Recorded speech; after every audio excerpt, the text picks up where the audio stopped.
देखेंगे इसमें जल अणु का निर्माण, फर्मेंटेशन ऑफ वाटर मॉलिक्यूल्स।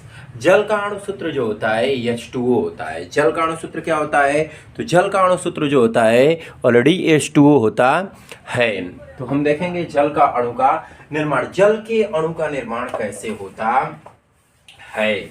जल में दो चीजें होती हैं, क्योंकि जल एक यौगिक होता है। जल का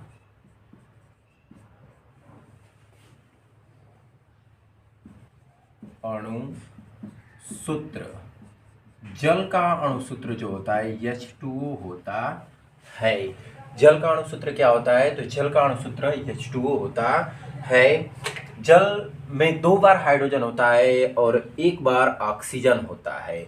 जल में दो बार हाइड्रोजन होता है और कितनी बार ऑक्सीजन होता है? तो एक बार ऑक्सीजन होता है। तो इसकी हम संयोजकता की बात करेंगे तो आपको पता है कि हाइड्रोजन के बारीक कोश में एक इलेक्ट्रॉन होता है और ऑक्सीजन के बारीक कोश में कितने इलेक्ट्रॉन होते हैं? तो ऑक्सीजन के बारीक कोश में 6 इलेक्ट्रॉन होता है। जैसे मान लीजिए कि हम दोनों को देखते हैं तो दोनों का हम कर देते हैं हाइड्रोजन का परमाणु क्रमांक। हाइड्रोजन का परमाणु क्रमांक कितना होता है? तो हाइड्रोजन का परमाणु क्रमांक 1 होता है। हाइड्रोजन का परमाणु भार, हाइड्रोजन का परमाणु भार कितना होता है? तो हाइड्रोजन का परमाणु भार 1 होता है। इसके बाद ऑक्सीजन का हम देखते हैं। ऑक्सीजन को O से प्रदर्शित करते हैं। ऑक्सीजन का परमाणु क्रमांक, ऑक्सीजन का परमाणु क्रमांक कितना होता है? 8 होता है, क्योंकि आवर्त सारणी में ऑक्सीजन को 8वें नंबर पे दिया गया है। इसके बाद ऑक्सीजन का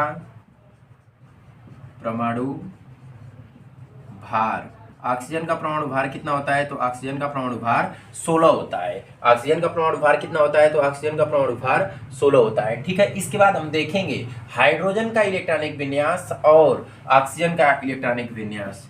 हाइड्रोजन का इलेक्ट्रॉनिक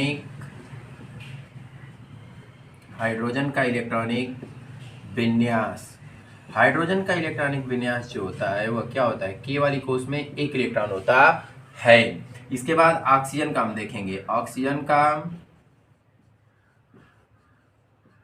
इलेक्ट्रॉनिक विन्यास, ऑक्सीजन का इलेक्ट्रॉनिक विन्यास।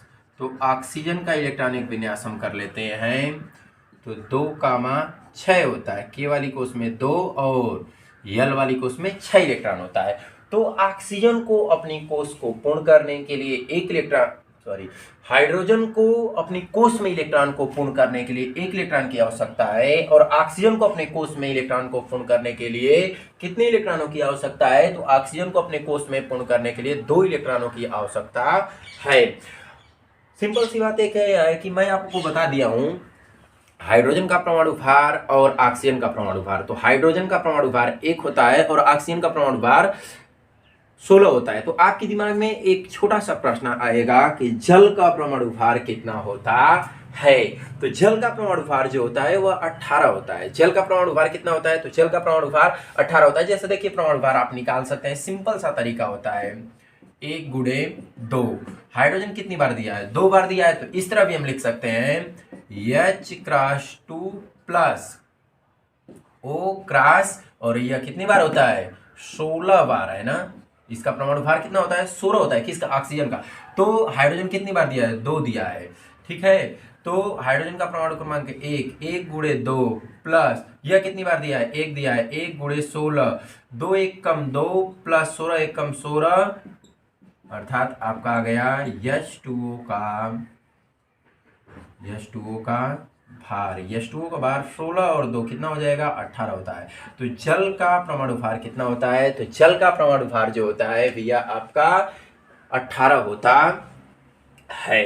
ठीक, तो हमको अब क्या देखना है? हम लोगों को यह देखना है कि H2O का निर्माण कैसे होता है, अर्थात जल का निर्माण कैसे होता है।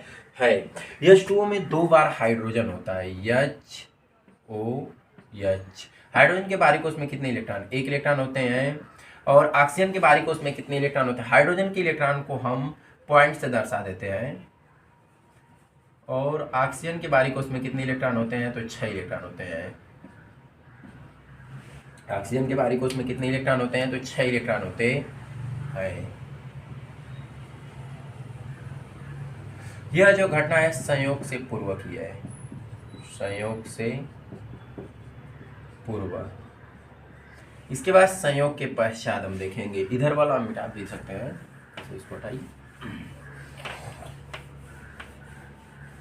हम देखेंगे संयोग के बाद HOH।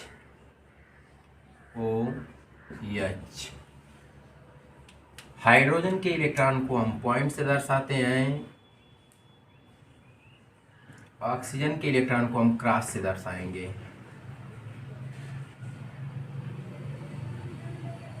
अब इसके बाद हम संयोजकता कर देते हैं। प्रत्येक हाइड्रोजन ऑक्सीजन से एक एक इलेक्ट्रॉन ले रहा है और ऑक्सीजन जो है प्रत्येक हाइड्रोजन से एक एक इलेक्ट्रॉन ले रहा है। अब देखिए इसको हम काउंट करते हैं। आपको पता है कि हाइड्रोजन के बारीक कोष में कितने इलेक्ट्रॉन है? एक इलेक्ट्रॉन है, तो एक उसको संयोजी इलेक्ट्रॉन की और आवश्यकता है, क्योंकि वो दूसरे से कितने इलेक्ट्रॉन लेगा? अपने कोष को पूर्ण करने के लिए एक इलेक्ट्रॉन लेगा। तो इसके बारीक कोष में ऑलरेडी एक इलेक्ट्रॉन है और एक वो हाइड्रोजन से ले लिया, एक हाइड्रोजन का है और एक ऑक्सीजन से ले लिया, तो इसके कोष में कितने इलेक्ट्रॉन हो गए? 2 हो गए। इस वाले हाइड्रोजन में भी और इस वाले में भी। लेकिन ऑक्सीजन के बारीक कोष में कितने इलेक्ट्रॉन है? 6 इलेक्ट्रॉन है। 1 2 3 4 5 6। ऑक्सीजन के बारीक कोष में कितने इलेक्ट्रॉन है? तो 6 इलेक्ट्रॉन है। लेकिन ऑक्सीजन को कितने इलेक्ट्रॉन की और आवश्यकता है? तो 2 इलेक्ट्रॉन की आवश्यकता है। तो 6 और प्रत्येक हाइड्रोजन से एक एक ले रहा है। हाइड्रोजनों की संख्या H2O में कितनी? 2 होती है। तो प्रत्येक हाइड्रोजन से वह एक एक इलेक्ट्रॉन ले रहा है, तो 6 उसका खुद का और 2 हाइड्रोजन से एक एक इलेक्ट्रॉन ले लिया, तो 6 और 2 कितना हो गया? 8 हो गया। इसलिए ऑक्सीजन के बारीक कोष में भी कितने इलेक्ट्रॉन आ गए? तो ऑक्सीजन के बारीक कोष में भी आपके 8 इलेक्ट्रॉन हो गए हैं। और यह जो घटना है, यह कौन सी घटना है? संयोग के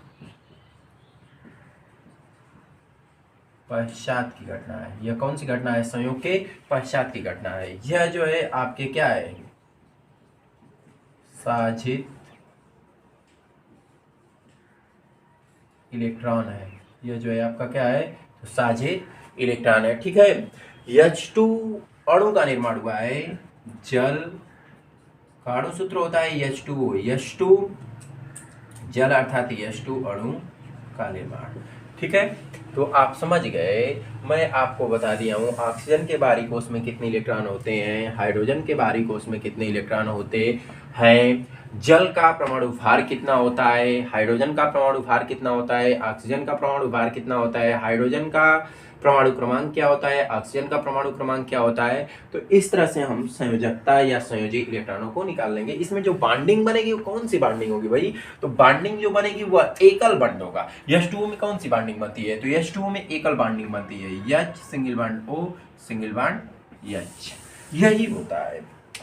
कौन सी बॉन्डिंग बनती है? तो सिंगल बॉन्ड बनता है। यह एक एक इलेक्ट्रॉनों का संयोजन कर रहा है। जब मैं आपको पहले भी बता चुका हूं कि जब कोई तत्व एक एक इलेक्ट्रॉनों का संयोजन करेगा तो उसे एकल बंध कहते हैं। 2-2 इलेक्ट्रॉनों का संयोजन करेगा तो उसे द्विबंध कहते हैं। 3-3 इलेक्ट्रॉनों का संयोजन करेगा तो उसे हम क्या कहते हैं? त्रिबंध कहते हैं। ठीक है।